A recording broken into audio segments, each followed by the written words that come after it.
예비점주들은 다 이제 정산금, 통장에 꽂히는 돈만 생각하고, 그리고 또 본사의 직원들도 그렇게 설명을 하다 보니까, 그런데 막상 이제 영업을 시작해가지고 한 달 이제 인건비를 주고 월세를 주고 뭘 딱 하려는데 관리비가 큰 게 툭 떨어지면 이거 사기당했다는 생각이 딱 들거든요. 없던 관리비를 이만큼 만들어 버린다든가, 네. 아니면 거기서 좀 떼서 관리비를 좀 올려 버린다든가, 네. 이렇게 돼버리는 경우들이 있거든요. 근데 네. 그거를 또 뭐 불법이라고 할 수도 없어요, 사실. 뭐 5% 인상 룰도 상가 임대차 보호법에 정해놓기는 했지만, 아마 전수조사를 하면 제가 봤을 때는 한 30% 정도는 그대로 안 할 거예요.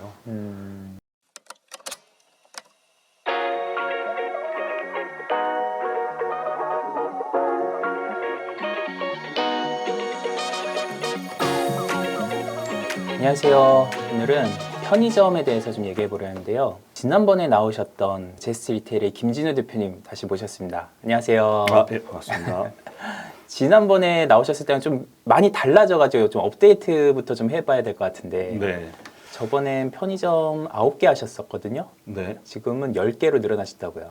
개수가 큰 의미는 없지만 일단 늘긴 늘었습니다. 와, 그때 9개에서 한 연매출 100억 나오신다 그랬잖아요. 네. 네, 매출은 좀 올라서 한 결산하면 한 120억은 좀 와. 넘게 날 것 같은데, 아시다시피 편의점에 매출이 쓸데없이 너무 많이 잡혀가지고 네. 뭐 그거보다는 항상 저는 이제 이익 위주로 경영을 하려고 노력하고 있습니다. 이 편의점 잘 모르시는 분들은 이제 진짜 놀라실 텐데, 사실 담배 매출이 엄청 많이 차지하잖아요. 한 네, 40%. 네, 근데 네. 그게 마진은 정말 작아서 한 3% 되나요? 담배 마진이요? 네. 정확하게 말하면 8.9%? 그냥 10%라고 그냥 퉁쳐서 생각하시면 되고요. 하여튼 9%, 10% 정도라고 그렇죠. 보시면 네. 되기 때문에 결론적으로 그걸 또 회사랑 배분을 해야 되기 때문에 네네. 미끼 상품이라고 보시는 게 맞고요. 똑같은 매출 100억이라도 이제 뭐 말씀하셨다시피 담배나 술 구성비가 높으면 전체 마진율이 급격히 하락하기 때문에 양보다 질에 더 집중을 해야 됩니다. 네. 매출은 엄청 높아 보이지만 이익은 생각보다는 적다. 네, 근데 맞습니다. 그래도 120억이면 상당한 매출이긴 합니다. 네, 그래서 편의점 하나 새로 오픈하셨어요. 근데 어디에 최근에 오픈하셨어요? 네, 2개 오픈했고요. 아, 네. 작년 11월에 예전에 그때 촬영하려고 하셨던 상봉동에, 중남구 상봉동에 11월에 오픈 하나 했고, 이마트 24로 네. 2주 전에 동작구에 60평짜리 하나 더 오픈했습니다. 네. 그 사이에 하나가 없어졌나 보네요. 그렇죠. 네. 한 개 폐점하고 2개 더 네. 늘려서 네. 한 개가 순증을 했죠. 네. 그 GS25 60평 매장에 저도 가봤어요. 네. 오후 한 2시, 3시에 그렇게 사람 많은 편의점 처음 봤습니다. 어떻게 된 건가요? 오픈빨인가요? 아니, 뭐 지금도 꾸준한가요? 뭐 낮은 비슷한데 야간 손님이 좀 많이 줄어가지고 이게 그 편의점 전환하기 전에 원래 소매점, 이제 쉽게 말해서 슈퍼였던 점포들도 모든 뭐 일반 점주님들이 슈퍼를 전환하면 뭐 슈퍼가 200 팔던 게 편의점으로 바꾸면 300을 판다, 이런 확실한 로직이 있는 게 아니고 슈퍼도 종류가 굉장히 많아요. 진짜 조그만 10평짜리 구멍가게부터 해서 뭐 100평짜리 중형 마트도 있는데, 이게 60평짜리 중형 이제 슈퍼라고 해야 되다 보니까 첨가야채 비중이 기존에 많이 높아서 네. 기존에 한 600만 원대 팔던 슈퍼였거든요. 네. 근데 이제 편의점으로 전환하면 첨가야채 매출은 거의 다 날아간다고 봐야 되기 때문에 그게 거의 절반이었어요. 근데 거기에서 24시간으로 이제 영업시간이 늘어나고 편의점에 이제 추가되는 상품들로 해가지고 이제 매출을 플러스 마이너스 해가지고 대충 뭐 한 400대 정도 예상을 했는데, 지금은 좀 비슷하게 가고는 있지만, 보통 이런 중형 슈퍼들은 기존의 고객층이 편의점하고 다르게 조금 나이 있으신 분들이 장을 보러 많이 오시다가 편의점으로 딱 전환을 하면 이제 슈퍼가 편의점으로 바뀌었다는 인지를 잘 못하시고 장 보러 오셔가지고 사가시다가 처음에는 이게 급격하게 그런 손님들이 빠지다 보니까 약간 그 뭐 약간 공황기라고 해야 되나, 그런 시간이 한 달, 2달 정도 예전에 제 경험에서는 있었거든요. 그래서 지금 여기도 뭐 조금 1-2달 정도는 조금 더 지켜봐야 될 거라고 생각하고 있습니다. 슈퍼로 치면은 60평이면 중형인데 중형인가요? 그 정도면 대형 아닌가요? SSM으로 따지면 SSM 작은 그렇군요. 거고요. 네. 그냥 동네 구멍가게로 치면 중형 정도 된다고 봐야 됩니다. 어. 네. 그리고 단순히 매장 면적만 보진 않고 슈퍼는 앞에 이제 야장이라고 하지 않습니까? 점도에 얼마나 낼 수 있느냐에 따라 가지고 또 엄청 그쵸. 이게 퍼포먼스가 달라지기 때문에 네.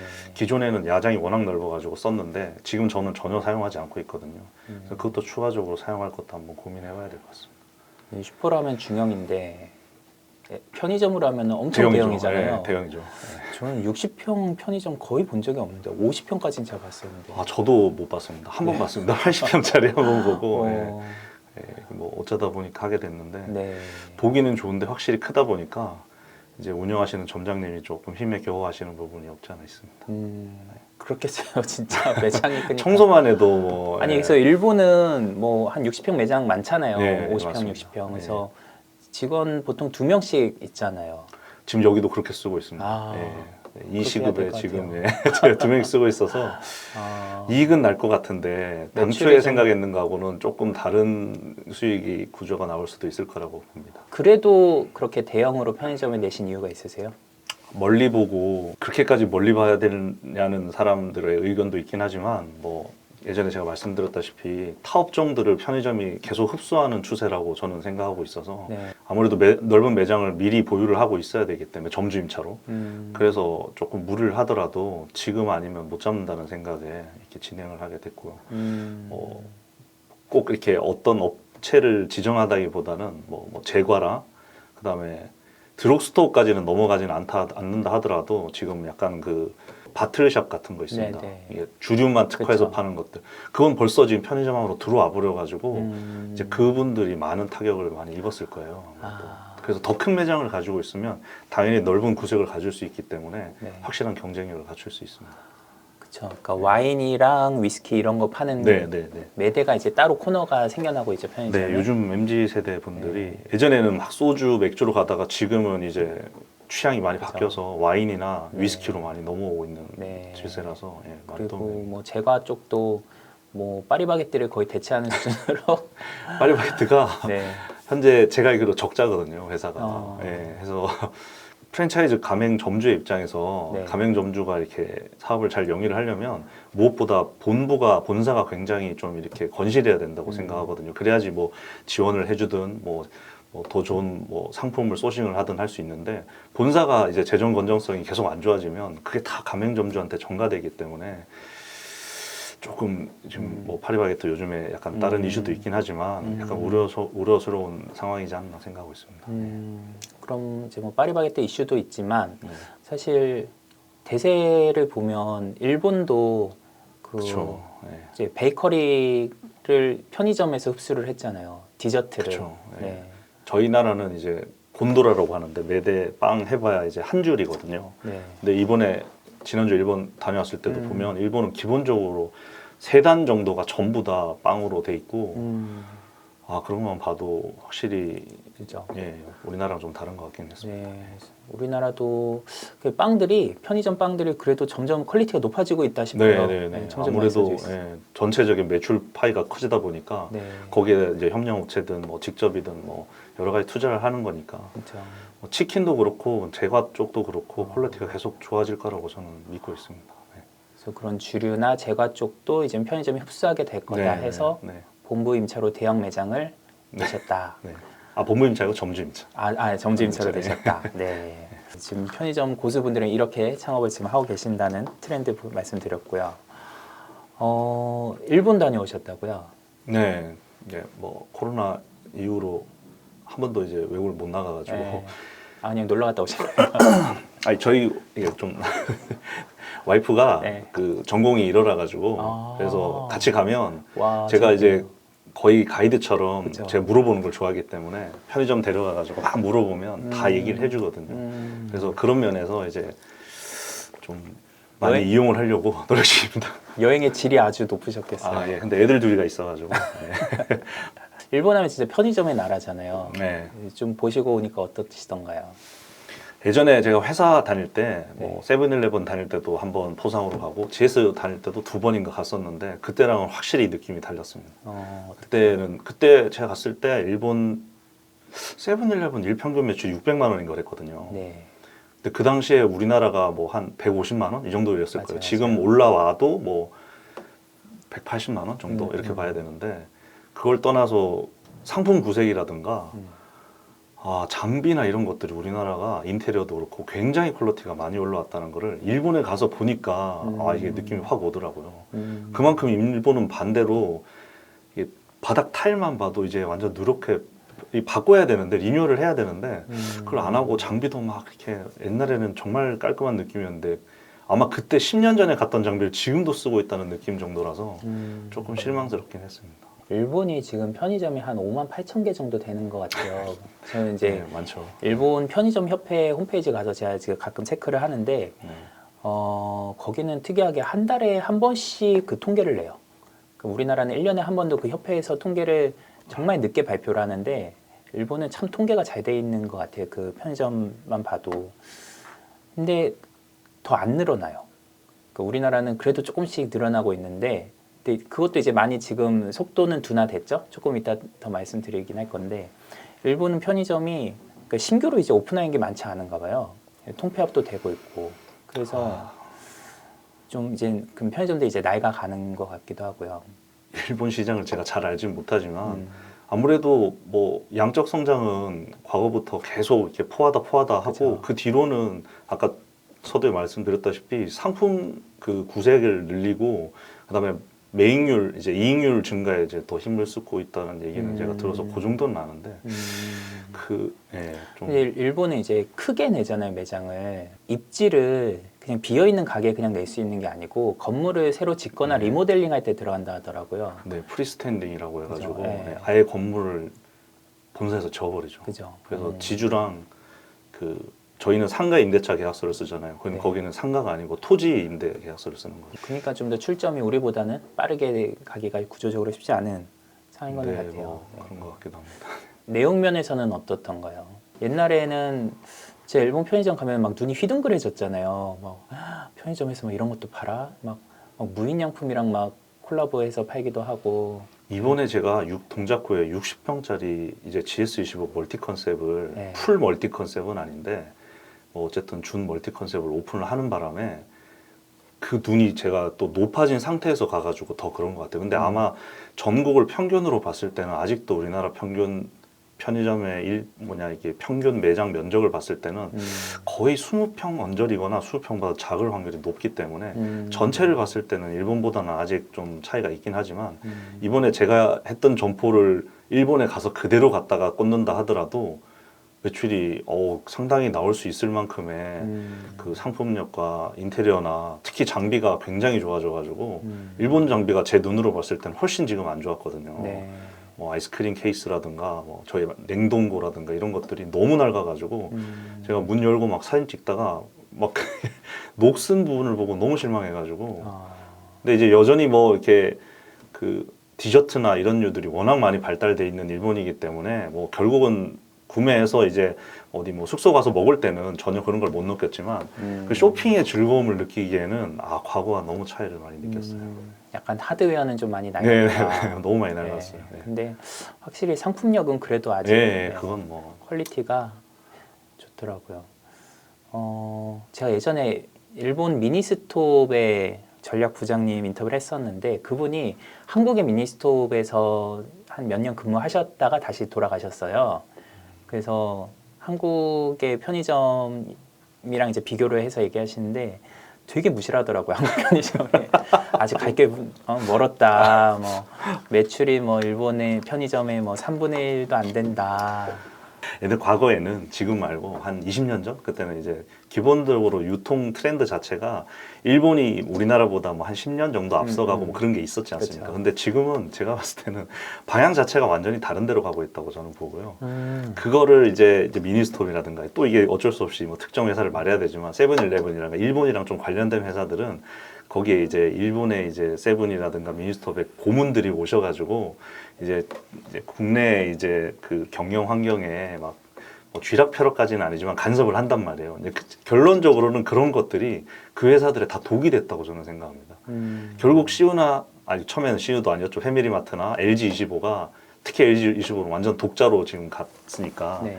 이제 회사에서 자기들끼리 경영진들끼리 뭐 이렇게 예를 들어서 15평짜리 점포를 내는데 곤도라는 이쪽에 두고 뭐 전면 유리는 이 정도 개방하고 이거를 자기들 마음대로 낼 수 있었는데 과거 패밀리마트만 해도 그거를 마음대로 못했어요. 그래서 CU로 전환하고 나서 전면 개방으로 다 바꾸고 컨셉 조정하고 하고 시안 바꾸는 것도 마음대로 했단 말이에요. 근데 아마 제가 그 정확하게 모르겠지만 세븐일레븐은 아직도 그게 마음대로 잘 안 되는 걸로 알고 있습니다. 물론 뭐 로열티를 주는 것도 있긴 하지만 그리고 그때 막 그 가장 크게 미니스톱이 했던 게 이제 대형 매장 그리고 이제 카운터 FF 강화 이랬는데 드럭스토어 그 GS 리테일에서 했던 마지막 이름은 랄라블라. 처음엔 GS 왓슨이 실패했는 이유들이 여러 가지가 있지만 네. 모든 사업이 적절한 시기에 시대에 맞춰서 그 트렌드를 따라가야 되는데 너무 앞서가면 그게 이제 여러 가지 지표로 안 좋게 나타나지 않습니까? 근데도 그거를 이제 그 물론 뭐 미니스톱이나 세븐 일본에서 뭐 고위직까지 하신 분들 잡으시면 알겠지만 한국이라는 나라랑 엄연히 다르다, 문화가 다른다는 걸 인정을 해야 되는데 그 고지식함이 이 한국에 너무 안 좋은 영향을 줬다고 저는 굉장히 좀 예, 생각하고 있습니다. 맞아요. 예. 그 일본의 그 고문을 네. 그 세븐일레븐에 그 지금 돌아가셨을 수도 있는데 스즈키라는 고문을 저희 와이프가 통역을 했어요. 그래서 이제 본의 아니게 통역하고 이런 내용들을 나중에 제가 다 들었어요. 그래서 네. 들으면서도 야 이분들이 생각하는 게 참 기가 막히구나. 이게 한국이 아니고 일본에 있는 세븐일레븐을 한국에다 갖다 놓으려고 하니까 네. 이게 전혀 맞지가 않거든요. 또 한국에 있는 경영진들은 또 반감이 있을 거 아니에요. 그러니까 전혀 소통이 있을 수가 없어요. 그런 것들이 쌓여가지고 지금의 이제 여러 가지 갭으로 나온 것 같은데 안타깝다고 생각합니다.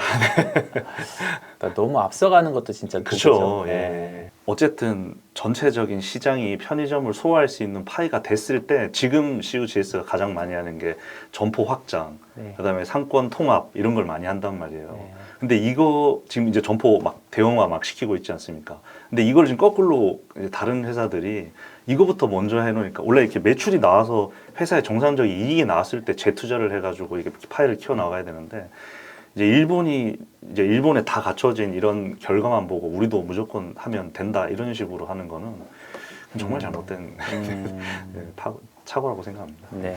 편의점 회사에서 10년 동안 점포 개발 근무하다가 현재는 점포 10개를 가지고 있는 김진우라고 합니다.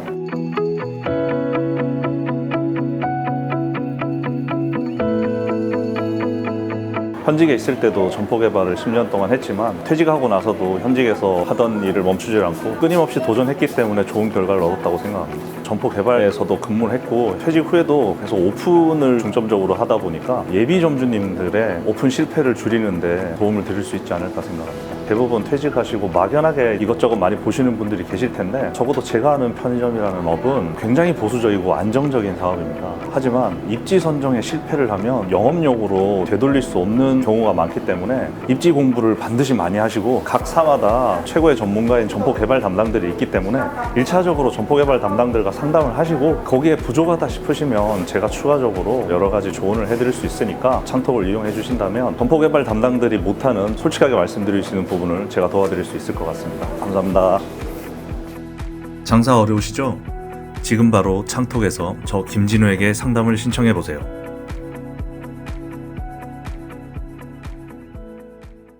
그 일본 편의점에서 좀 인상적이었던 것도 없으셨어요?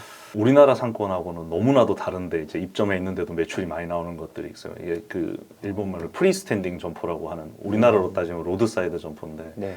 우리나라는 로드사이드 점포가 담배 구성비가 굉장히 높고 그냥 보통 이렇게 휴양지를 가거나 여행 가다가 이제 뭐 골프를 가거나 이렇게 하는 건데 거기는 차를 몰고 찾아와가지고 거기서 쇼핑을 한다는 거는 그건 아직도 저는 놀랍다고 생각합니다.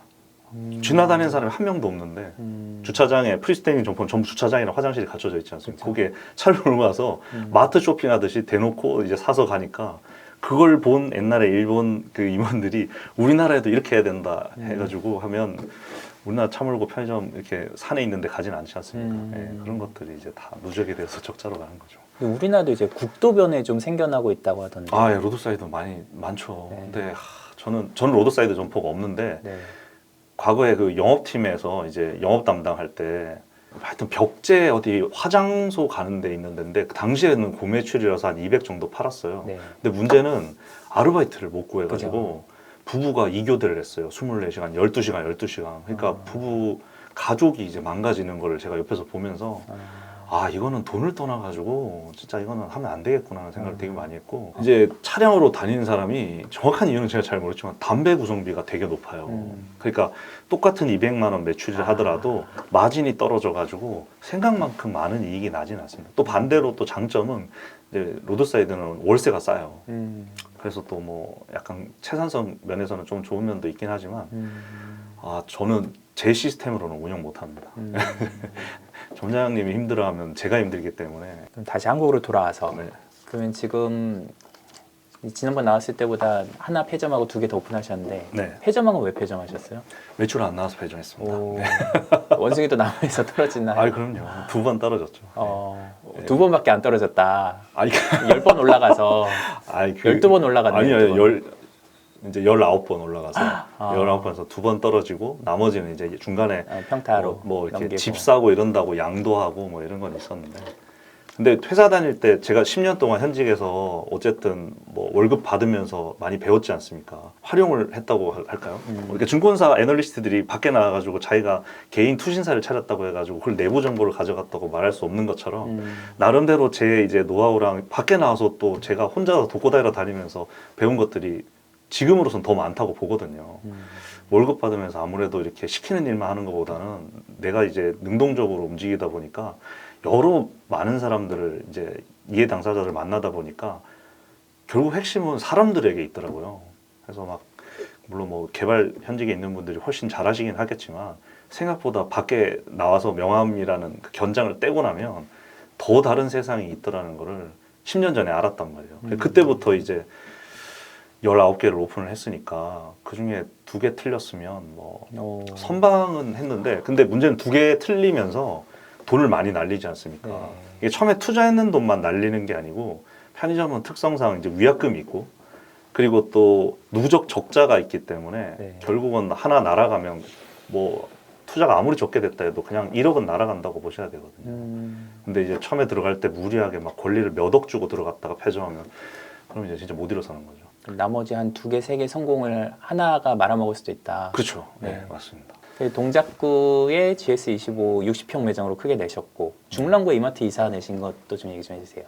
아, 그것도 뭐 사연이 많은데요. 그건 몇 네. 평이에요? 그건 35평입니다. 그것도 네. 꽤 크네요. 예, 그것도 크죠. 네. 30평이 넘으면 일단은 무조건 뭐 대형이죠. 대형이라고 네. 봐야 되고 그리고 이마트 24에서 이제 리저브 매장이라고 조금 더 대형 매장에 매출이 더 나올 점포들을 조금 더 나은 퀄리티의 인테리어로 이제 구현하긴 하는데 오랜만에 이마트 입사를 했는데 뭐 예전에 비해서 많이 발전을 했다는 것도 느꼈고 예, 제가 한 4, 5년 전에 이마트 입사를 가지고 있다가 1년 만에 양도한 적이 있거든요. 집 뭐 이렇게 뭐 한다고 해가지고 근데 그때는 물류나 뭐 전산이나 이런 것들이 좀 엉망이긴 했는데 이번에 해보니까 많이 개선돼가지고 앞으로 좀 이렇게 CU나 GS랑 같이 경쟁할 수 있는 어느 정도로 이제 파이만 갖추면 되겠구나라는 거를 좀 느낄 수 있는 기회였던 것 같습니다. 그러면 지금 CU, GS, 이마트 2사로 네, 10개 하시는 거죠? 네. 세븐일레븐은 안 하시네요. 있었습니다. 네. 있었는데 지금은 안 이거 하세요. 계속 얘기해도 되나요? 네, 이런 게 재밌잖아요. 아니. 네. 세븐일레븐 보고 있나? 세븐 2개 있었는데 하나는 GS로 바꿨고 하나는 CU로 바꿨습니다. 네. 또 왜요? 왜 바꾸셨어요? 좀 더 낫다는 생각에 바꾼 거겠죠. 예. 그러니까 뭔가 좀 못하다는 거잖아요, 세븐일레븐. 뭘 어디까지 물어보시려고 지금. 아니 그 뭐 자본주의 사회에서 아, 예. 뭐 조금 더 나은 선택을 하는 거는 저는 자연스러운 행위라고 생각하는데 그럼요. 부득이하게 제가 그 회사에 이제 다녔었던 사람이다 보니까 현직에 있는 분들은 제가 이런 얘기를 하면 이제 기분이 좋지 않을 거 아니에요. 제가 한경을 구독하는 거랑 비슷한 거였어요. 네, 배경 기자가. 예, 뭐. 근데 저는 세븐일레븐이 항상 잘 됐으면 하는 바람입니다. 네. 그래서 전부 이렇게 편의점 회사들이 일반 다른 우리나라의 뭐 외식 프랜차이즈보다는 확실히 편의점 프랜차이즈가 잘 돼 있다고는 생각하는데 그들끼리 경쟁을 하다 보니까 이제 조금 이제 부족한 면이 있긴 하죠. 뭐 상품력도 약간 좀 떨어지는 것 같고 시스템도 약간 좀 부족한 것 같고 이제 운영하는 점장님들이 이제 세븐도 해보시고 이제 같이 이제 그 옛날에 있을 때 점포 점장님들을 돌리니까 이제 제가 피드백을 받거든요. 그러면 세븐 힘들다고 운영하기 그러고 여러 가지 뭐 폐기 지원이라든가 이런 것들도 조금 디테일이 부족하다 뭐 이 정도인데 그 작은 디테일이 나중에 시간이 지나니까 큰 걸 만들어내다 보니까 미리미리 조금 이제 있으면 빨리빨리 바꾸고 있는 추세입니다. 네. 세븐일레븐 오픈할 겁니다. 예. 정말요? 네. 예, 네, 진짜입니다. 지켜보겠습니다. 예. 이렇게 점포 오픈 얘기도 해봤고 그 관리비에 대해서 최근에 그 카페에 네. 글을 쓰셨어요. 네. 편의점 관리비 이거 좀 궁금하신 분들 많으실 것 같은데 얼마나 나오나요? 건물이 클수록 공용 면적이 넓으니까 전용 말고 공용 면적이 넓어지니까 일반 관리비가 커진다. 이게 되게 뭐 당연하고 쉬운 건데 일반 예비 점주님들은 거의 잘 모르세요. 그냥 이제 뭐 일본처럼 우리가 이제 땅을 얻어가지고 우리가 짓고 싶은 만큼 딱 짓는 게 아니고 저희는 만들어진 상가에 편의점을 구겨 넣다 보니까 원하지 않는 걸 그대로 받아들여야 되는 게 많은데 그 중에 하나가 이제 관리비거든요. 네. 이제 그 건물에 이제 관리단이 있는데 거기에 정해놓은 관리비가 있다. 예를 들어서 평당 10,000원에 정해져 있다. 그럼 그냥 따라야 되는 거예요. 가서 뭐 이의를 제기하거나 뭐 저도 막 가서 싸워도 보고 했는데 안 되더라고요. 번영회장에 자기가 번영회장이 돼서 임원들을 소집해서 이걸 뭐 이렇게 뭐 통과시키지 않는 안 되다 보니까 처음 하시는 분들이 이제 거기서 많이들 이제 좀 놀라시고 막 심하게 관리비 많이 나오는 데는 뭐 300만 원 넘게 나오는 데도 있거든요. 그러면 이제 예비 점주들은 다 이제 정산금, 통장에 꽂히는 돈만 생각하고 그리고 또 본사의 직원들도 그렇게 설명을 하다 보니까 그런데 막상 이제 영업을 시작해가지고 한 달 이제 인건비를 주고 월세를 주고 뭘 딱 하려는데 관리비가 큰 게 툭 떨어지면 이거 사기당했다는 생각이 딱 들거든요.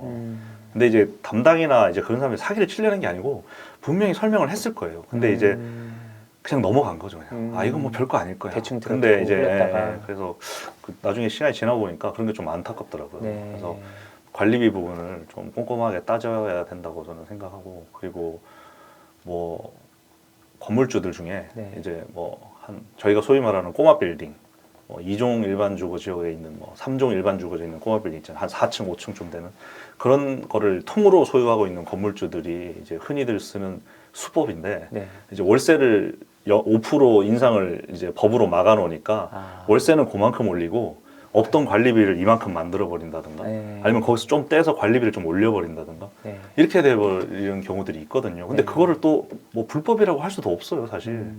이 건물주들이 뭐 5% 인상 룰도 상가 임대차 보호법에 정해놓기는 했지만 아마 전수조사를 하면 제가 봤을 때는 한 30% 정도는 그대로 안 할 거예요. 아마 뭐 이런 식으로 하겠죠. 뭐 한 매년 너 5%씩 인상 당할래? 아니면 뭐 이번에 한 3년 내가 동결해주고 이번에 그냥 한 15% 올리자 뭐 이런 식으로 그렇게 해서 결국은 강제 협의를 당할 수밖에 없는 구조거든요. 다 우회하는 네, 방법이 그렇죠. 있는 예. 거죠. 근데 뭐 저도 그렇고 우리나라 사람들이 다 건물주들이 막강한 갑이라고 생각하는 분들이 많은데 생각보다는 지금은 많이 그렇진 않은데 입지가 정말 좋은 자리에 건물주다 그러면 얘기가 완전히 달라집니다. 그러면 건물주가 진짜 슈퍼갑이 될 수 있습니다. 너 싫어 나가.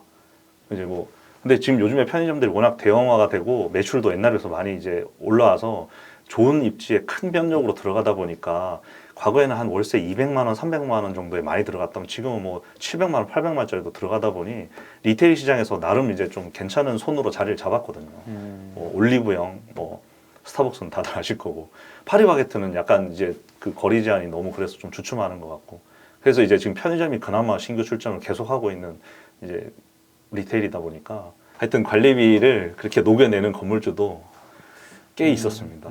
예, 근데 이제 뭐 관리비는 계약하기 전에 알 수 있는 거잖아요. 전에 얼마 나왔는지. 신축인 경우에는 계약하기 전에 모르는 경우도 있습니다. 지금 제가 좀 더 얘기해주면 점포 이전을 지금 하는데 현장을 갔다 오는 길이거든요. 그래서 지금 그 원래 처음에 공사 시작하기 전에 선수 관리비라고 네. 내고 이제 키를 받는단 말이에요. 그래서 이제 물어봤죠. 이게 일반 관리비 평당 얼마인지 정해졌나요? 근데 아직 안 정해졌다 그러거든요. 그러니까 이제 뭐 그것도 리스크라면 리스크죠. 그래서 뭐 설득을 해야죠. 요즘 전기요금, 가스요금 많이 올랐잖아요. 예. 그것도 관리비에 포함되죠. 그거는 이제 편의점은 네. 일반 관리비에서는 보통 많이 제하고 얘기하거든요. 이것도 얘기하면 긴데 이제 편의점은 다는 아니고요. 모자 분리라고 전기를 건물 전체에 들어와 있는 그 계량기에서 별도 계량기를 뽑아서 나오는 경우들이 꽤 많습니다. 그 이유가 지금은 많이 없어졌는데 과거는 전기세 지원을 편의점들이 많이 해줬거든요. 그쵸. 근데 그 전기세 지원을 투명하게 이제 집행을 하려면 편의점만의 별도의 계량기가 있어야 되거든요. 그래서 그렇게 많이 했는데 지금은 전기세 지원이 지금 세븐일레븐 일부 말고는 다 없어져가지고 오자분리를 많이 안 하기도 합니다. 그러면 이제 관리비 내역서에 아파트처럼 전기세 같이 포함해서 나오고 기존에는 전기세는 따로 나왔어요. 미리 전기요금 오를 줄 알고서 좀 사전에 예. 차단한 거 아니에요? 그래도 한 4, 5년 전부터 기미가 보였으니까 뭐 전기세뿐만이 아니고 뭐 특히 CU, GS 상장돼 있는 회사니까 뭐 네. 주주 이 극대화를 해서 뭐 어떻게든 쥐어짜는 거죠. 네. 그 사이에 또 틈이 있는 거를 똑똑한 가맹점주들은 프랜차이즈를 이용을 하고 이제 조금 부족하신 분들은 이용을 당하실 수밖에 없는 구조입니다. 그래서 이제 제가 막 카페에다가 이걸 보시고 좀 많이 좀 개몽도 시켜드리고 정말 좋은 의도로 쓰는데 잘 안 보시더라고요. 일단 글 보시는 걸 별로 안 좋아하시는 분들은 뭐 어떻게 도와드릴 방법이 없습니다. 뭐 제가 찾아가면서 막 이렇게 어떻게 해드릴 수는 없지 않습니까? 상톡을 보시면 됩니다, 여러분. 네. 편의점 상품 전시회도 가보셨다고요? 네.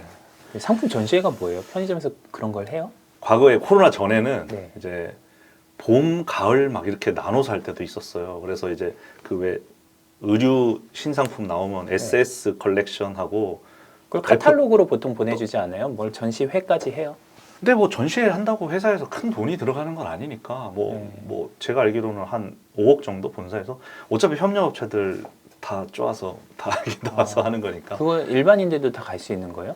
아니죠. 예전에 근데 그렇진 않습니다. 점주분들 회사마다 조금씩 다른데요. 이제 가맹점주만 철저하게 들어오게 이제 차단하는 데도 있고 어제 이마트24 그 저기 상품 전시회는 일반 예비 점주님들도 등록만 하면 갈 수 있게끔 만들어 놨더라고요. 그래서 예비 점주까지는 네. 예, 그렇죠. 근데 뭐 예비 점주야 뭐 미리 개발 담당 통해서 번호만 주면 되는 거니까 경쟁사 직원이랑 점주들 많이 오신 걸로 알고 있고 뭐 나름 재밌었습니다. 뭐 좀 눈에 띄는 특색 있는 상품이 있던가요? 이마트24다 보니까 아무래도 뭐 신세계 계열사에 관련돼 있는 것들을 이제 뭐 지금 당장은 아니고 이렇게 할 거라는 걸 보여주는 게 있는데 뭐 예를 들어 자주 있지 않습니까? 네. 뭐 그런 거. 근데 그렇죠. 그거를 넣어서 판매를 될 정도의 점포라면 일단 면적이 엄청 커야 될 거고요.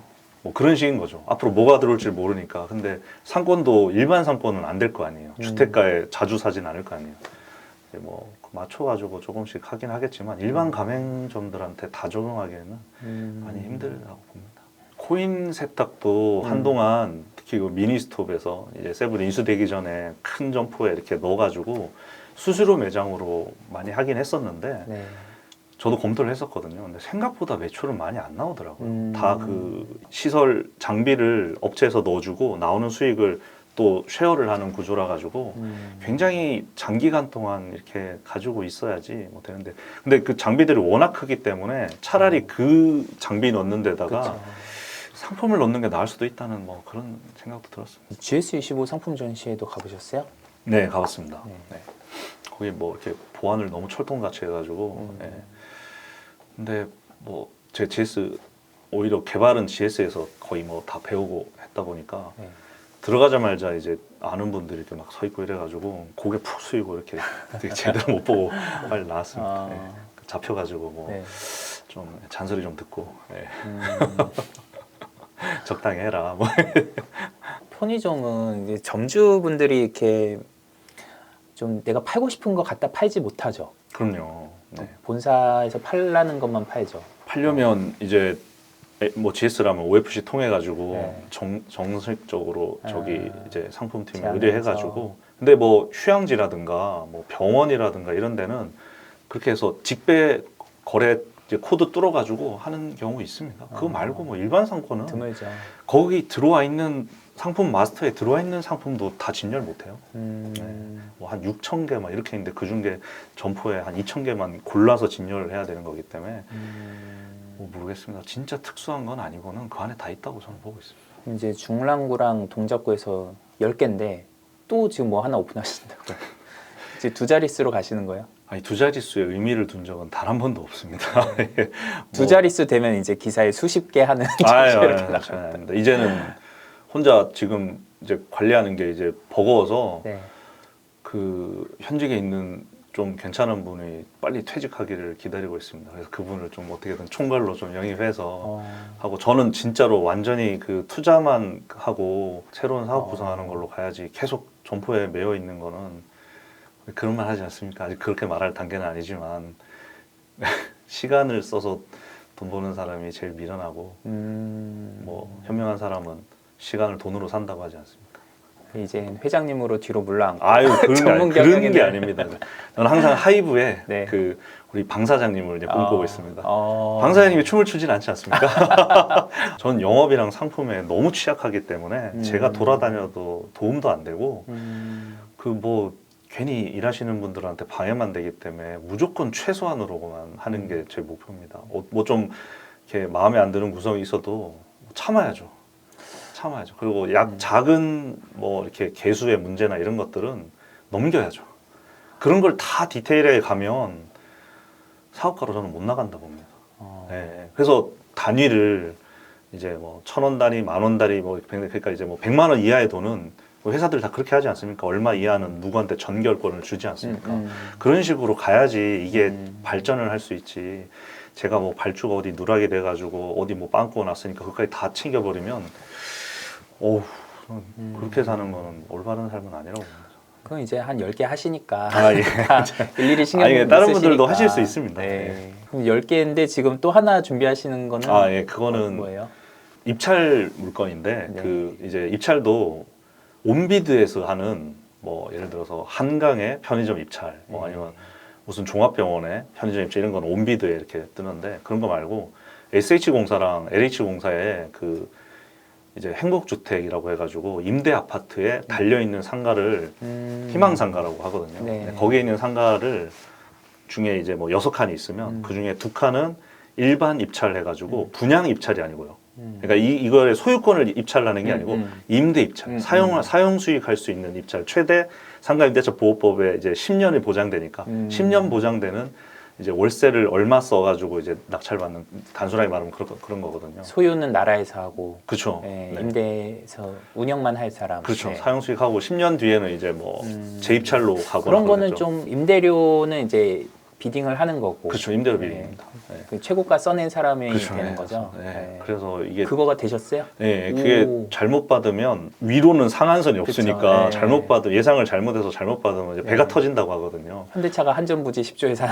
그건 결론적으로 잘 된 그쵸. 거 아니었나요? 네, 그거는 그때는 난리가 났었는데. 그거는 이제 소유권이기 때문에 네네. 이제 오르는 거고, 그쵸, 그쵸. 이거는 사용 수익이기 때문에 그렇네요. 오르는 자산이 아니기 때문에 잘 생각하고 하셔야 되는데, 그렇네요. 예, 이것도 하는 선수들이 있어요. 근데 이제 그 전에 이제 뭐 강남의 상록 아파트라고 공무원 아파트에서 연습 한번 하고 하다가, 이번에 저는 항상 1등을 될 생각은 없거든요. 굳이 지금 점포가 9개, 10개 있는데 내가 이걸 꼭 먹어야 되겠어 해가지고 써냈다가 이게 터져버리면 아까 말씀드렸다시피 막 2-3개 점포에 이익 일로 다 빨려 들어간단 말이에요. 그게 최악의 상황이란 걸 제가 2번 겪었기 때문에 이건 정말 신중해야 된다 해서 2등 하려고 썼는데, 이게 딱 그 금리 인상과 뭐 여러 가지 이제 선수분들이 좀 쉬는 타임이셨는지 제가 2등 하려고 썼는데 이제 1등이 됐어요. 근데 그게 10평이에요. 네. 전용으로. 오, 되게 작네요. 그렇죠. 되게 10평인데 월세가 995만 원에 낙찰을 받았어요. 그게 2등 하려고 쓴 거예요. 제가 이제 계산했을 때 이제 먹을 수 있는 딱 그 파이가 네. 거주인이 향후에 상권이 다 잡혔을 때는 1,800, 900세대 정도 독점 자리이긴 하거든요. 근데 초반에는 다 못 먹는 자리라서 사람들이 이제 좀 적게 쓸 거라 했지만 이걸 낙찰 받으려면 제 생각으로는 1,200, 300원 써내야 된다 생각해서 900대를 쓴 거예요. 근데 이제 생각 외로 위로 써낸 분이 없어가지고 이제 제가 덜컥 되긴 했는데, 뭐 이것도 뚜껑 열어봐야 알죠. 그러면은 나름 싸게 낙찰 받은 거 아니에요? 근데 10평이라 가지고 네. 10평 굉장히 작거든요. 지금 아까 동작 60평 막 상봉에 막 35평이라 10평이면 장비만 놔도 꽉 차버리거든요. 근데 이제 이 정도면 2등일 거다. 그러면 누군가는 이것보다 더 써낼 거다라고 생각했다는 거잖아요. 그렇죠. 네. 근데 뭐 2등 정도 되는 가격에 받으셨으면 나름 이거는 뭐 비싸게 안 산 거 아니에요? 이건 5월달에 오픈이니까 이건 나중에 또 두고두고 할 얘기가 많을 겁니다.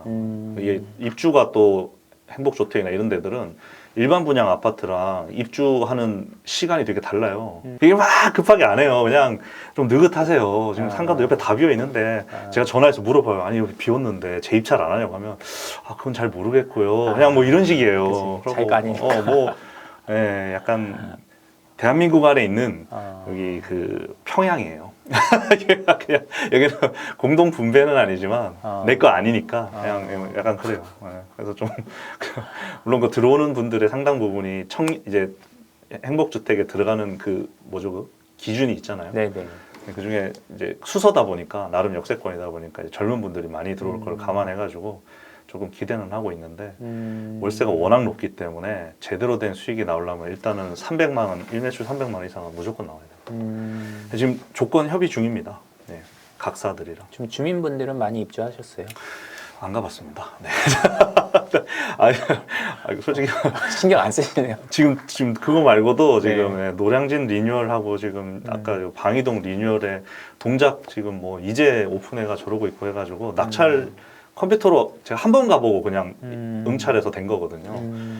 그리고 입주는 한지 한 두세 달 됐는데 요즘에 유튜브로 그 단지를 치면 누가 드론으로 찍어서 다 볼 수 있어요. 그래서 굳이 뭐 멀진 않지만 가서 안 봐도 요새 뭐 카페, 네이버 카페 무슨 뭐 임대 아파트 모임하면 그 단지의 입주부터 다 나오거든요.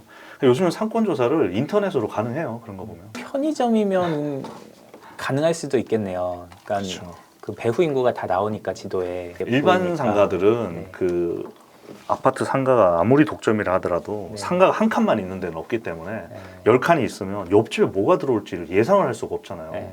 만약에 재수가 없어서 옆에 8칸을 SSM이 뚫고 들어와 버리면 편의점은 폭망이잖아요. 근데 여기는 장점이 많이 써낼 수 있었던 장점이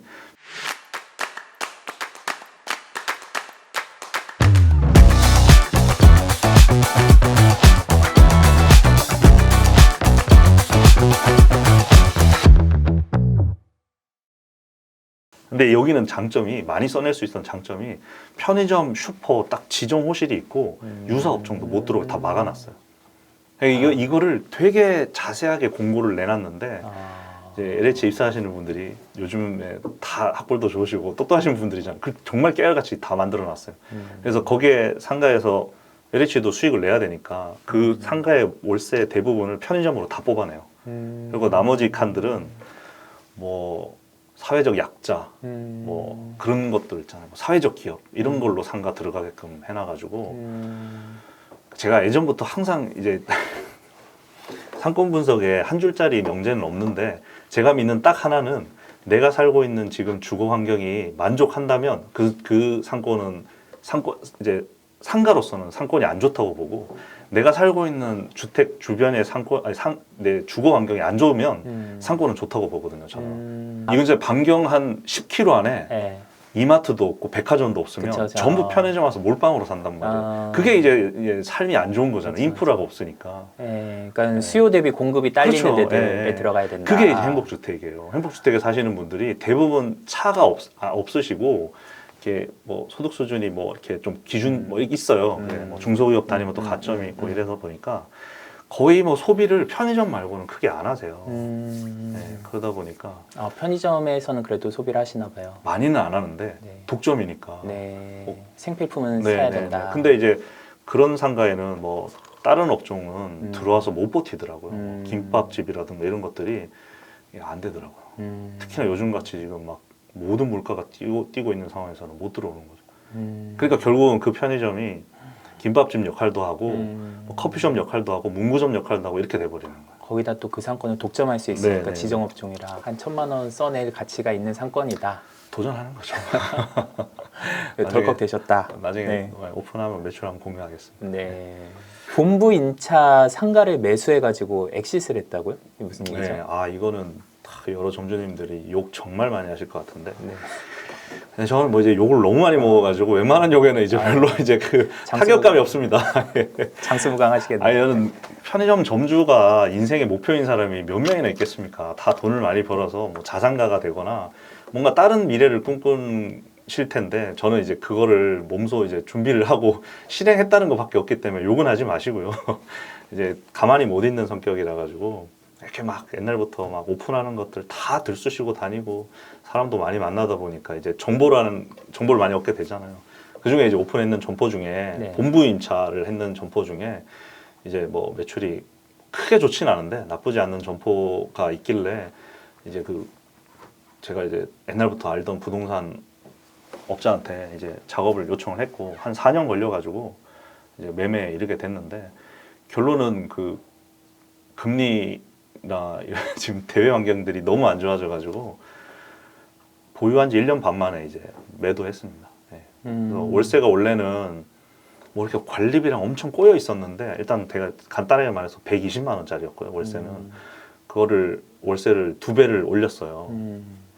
그 상가임대차 보호법에 사각지대에 있는 걸 알고 제가 매수를 해가지고 2배를 올려가지고 이제 이렇게 말하면 이제 가맹점주님의 부담이 그만큼 늘었는 거잖아요. 네. 예, 그래서 가맹점주님 편에서는 제가 안 좋다고 봐야 되는 건 맞아요. 그게 사실이에요. 근데 저는 언제까지 이렇게 월세 내는 걸 할 생각이 없어가지고 그나마 근데 개인 임차가 아니고 본부 임차니까 네. 가맹주님한테 그렇게 큰 타격 물론 뭐 운영하시는 분은 짜증이 나시겠죠. 하지만 나름 뭐 이렇게 타격감 적은 걸로 골라서 이렇게 한 건데 월세는 올랐는데 보통은 상가 시장은 월세에 따른 수익률로 상가의 가치가 평가가 되는데 금리가 완전 폭등을 해버리니까 월세가 2배가 올랐으면 금리가 그대로였다면 제가 매수했는 가격에 2배가 됐다고 간단하게 말해서는 볼 수 있는 건데 월세를 2배로 올렸음에도 불구하고 금리가 너무 많이 올라서 거의 뭐 취등록세 빼고는 그냥 똔똔하고 그냥 매도했습니다. 본부 임차로 편의점을 운영하던 상가를 매수를 해가지고 네. 그거를 월세를 2배로 올리고 매각을 하셨다 다시. 네, 맞습니다. 근데 이게 어려워요. 굉장히 어려워요. 본부 임차되어 있는 상가들이 매물로 나와 있는 물건들이 굉장히 많습니다. 네. 저도 뭐 수시로 이렇게 정보집 봤듯이 보는데 대부분 수익률이 굉장히 낮아요. 이미 팔 때 시장에 나올 때 이미 막 시세보다 더 높게 막 나와 있는 경우들이 많기 때문에 살만한 물건 찾는 게 굉장히 드물어요. 그리고 점포의 매출이 감당할 수 있는 월세를 정확하게 도출해 드릴 수 있어야 되기 때문에 정보력도 필요하고 본인이 상권 조사도 할 수 있어야 되고 그리고 잘못 건드려 버리면 점포를 이전을 해버릴 수가 있거든요. 그래서 이거는 정말로 이거는 전문가 쪽으로 아니시면 쉽게 접근하시는 거는 저는 추천해드리진 않습니다. 잘못해가지고 편의점에 옮겨져 버리면 공실로 그냥 비워버릴 수도 있기 때문에 무리하게 막 대출을 끌어다가 하실 분들은 뭐 권해드리진 않습니다. 요즘 상가 공실이 엄청 많아지고 있잖아요. 임차인 네. 구하기 어렵다는 분들도 많고 어떤 분은 제가 한 7년째 공실이 것도 봤어요. 그래서 임차인을 못 구해서 결국 자기가 창업을 하려고 하더라고요. 근데 이제 점주분들 입장에선 월세 내느니 그냥 이자 내는 게 낫다.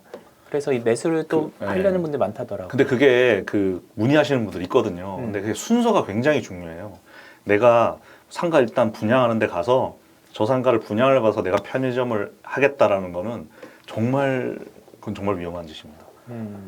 먼저 임차로 상가 편의점을 오픈을 해놓고 그 소유주한테 설득을 해서 매출이 좋다면 가정하에 그리고 뭐 경쟁점이 더 들어올 데가 없다는 확신이 있다면 그때 이제 매수하는 게 맞지.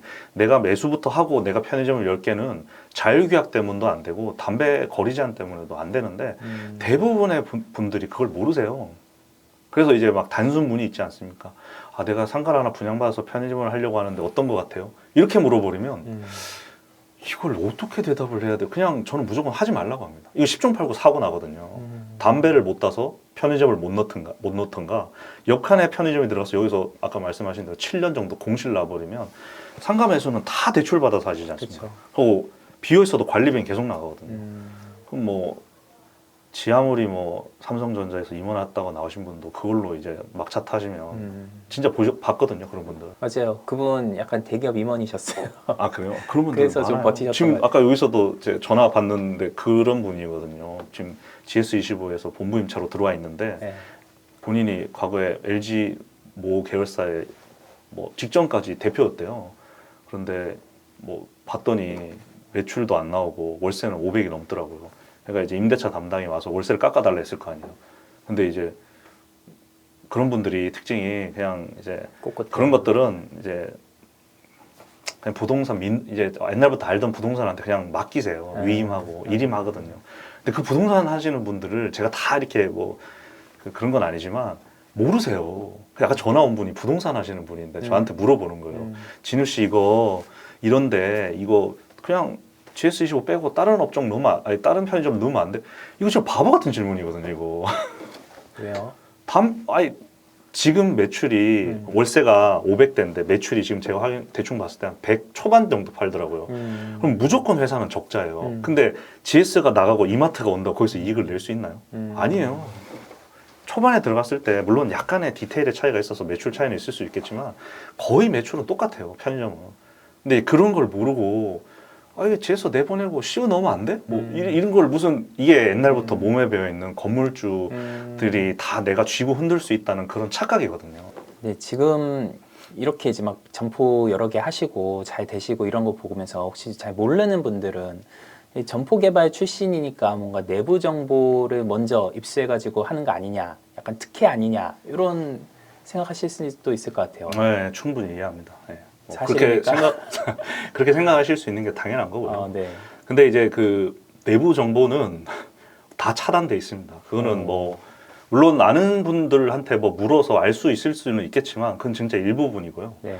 그걸로 그런 이 작은 정보로 접근하는 건 아니고 이제 뭐 흔히들 말하는 물고기를 잡는 방법을 회사에서 배운 거는 맞아요. 근데 각 회사들마다 저희는 이제 RFC라고 하는데 점포 개발 담당이 다 100명씩 있다고 보시면 돼요. 그럼 지금 4개사면 400명인데 400명 중에 퇴직을 하고 저처럼 하는 사람이 제가 봤을 때 10명이 안 될 거예요. 근데 400명이 현 시점이 아니고 제가 퇴직을 한 지 벌써 10년이 지났어요. 만 10년이 지났어요. 그렇죠. 근데도 저는 지금 계속 하고 있는 거는 내부 정보가 문제가 아니고 밖에 나와서 자기 이름을 계속 셀링을 해야 돼요. 그래서 내가 어느 정도 가격만 되는 물건이 있으면 내가 지금 당장 돈을 질러서라도 매수를 할 수 있는 의향이 있다라는 거를 계속 어필을 하고 다녀야 돼요. 개발 담당들도 마찬가지예요. 그 회사에 명함만 있다고 해가지고 부동산에서 뭐 물건 나오지도 않지만 뭐 그렇게 나오는 게 아니고 그런 개발 담당 중에서도 본인 PR을 잘하고 그 오지랖도 넓고 이렇게 영업력이 좋은 친구들이 있어요. 그런 친구들한테 정보가 다 몰려가요. 그래서 오픈을 잘하는 친구들은 오픈을 왕창 많이 하고 못하는 친구들은 막 1년, 2년씩 절어버려가지고 다른 부서로 가는 분들도 많은 게 그런 거거든요. 이게 다시 돌아가가지고 내부 정보가 있으면 좋겠는데 내부 정보라는 게 지금 오픈해 있는 점포들은 매출이 나와 있으니까 내부에 정보가 있을 거예요, 분명히. 근데 제가 이랬던 오픈했는 게 100% 다 신규점이에요. 한 번도 지금 있는 편의점을 인수를 해가지고 한 적이 없고 슈퍼라든가 뭐 옷집이라든가 다 다른 거란 말이에요. 근데 이거는 내부 정보 불가능하잖아요. 예상을 하고 예측을 해가지고 맞추는 거지. 그리고 내부 정보를 이용해서 오픈하면 왜 2번을 실패했을까요? 네. 도전하는 거예요, 계속. 물론 일반 점주님보다는 제가 계속 지금 20년째 이 밥을 먹고 있으니까 확률은 더 높을 거예요. 하고 노하우도 쌓여 있을 거고 하고 인맥도 있을 거고. 하지만 그걸 냅둬 버리잖아요. 한 달 만에 다 날아가요. 끊임없이 관리해 줘야 됩니다. 편의점을 준비하시는 전국의 모든 점주님들은 본사에 가가지고 뭐 개발 담당이라든가 뭐 기존점 뭐 이렇게 창업 지원팀이나 이런 분들 만나는 것도 좋은데 본인이 진짜로 좋은 점포를 가질 만한 능력이 되는지 좋은 상권을 볼 수 있는 눈을 가지고 있는지 자기 자신한테 진심으로 물어보셔야 됩니다. 편의점은 진입장벽이 다들 낮다고 그러는데 저는 절대 그렇게 생각하지 않습니다. 진입장벽이 있습니다. 담배 거리 제한도 있고 자율계약도 있기 때문에 이걸로 인해가 파생된 여러 가지 눈에 보이지 않는 진입장벽 때문에 아무도 이렇게 하지를 못하는 거예요.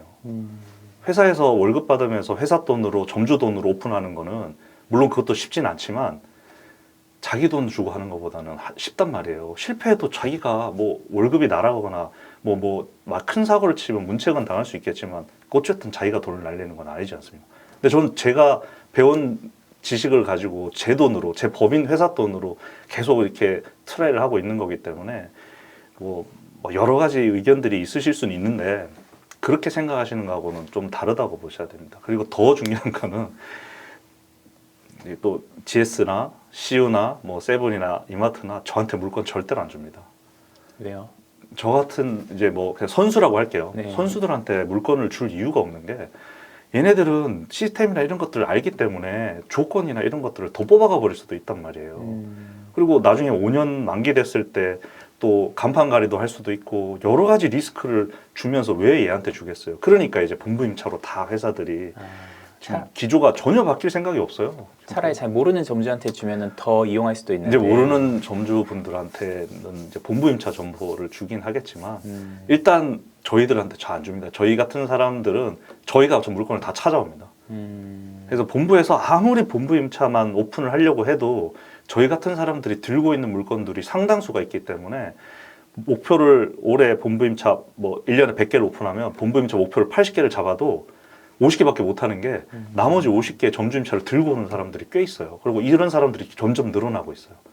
그러면은 아직 편의점 어디로 할지도 안 정한 상태에서 일단 부동산 계약을 하시는 거예요? 그렇죠. 그러고서 이제 CU랑 GS7 이런 쪽에 이제 타진을 하시는 거예요? 이제 자율계약 때문에 네. 대충 이제 지도 보면 그쵸. 어디 동의를 받아야 된다는 건 나올 거 아니에요. 근데 4개사가 있기 때문에 네.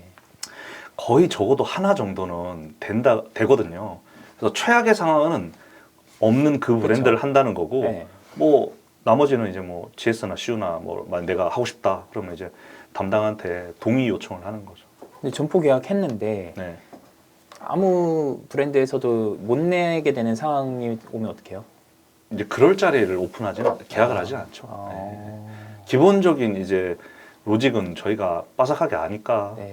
이제 뭐 예상 매출이 뭐 한 300 이상 되면 드랍하지는 않습니다. 할 수가 없습니다. 네, 무조건 뭐 서로 하려고 하겠죠. 그러니까 본사 담당자가 와서 봐도 아 여기는 잘 될 것 같은 그런 곳에 일단 내준다.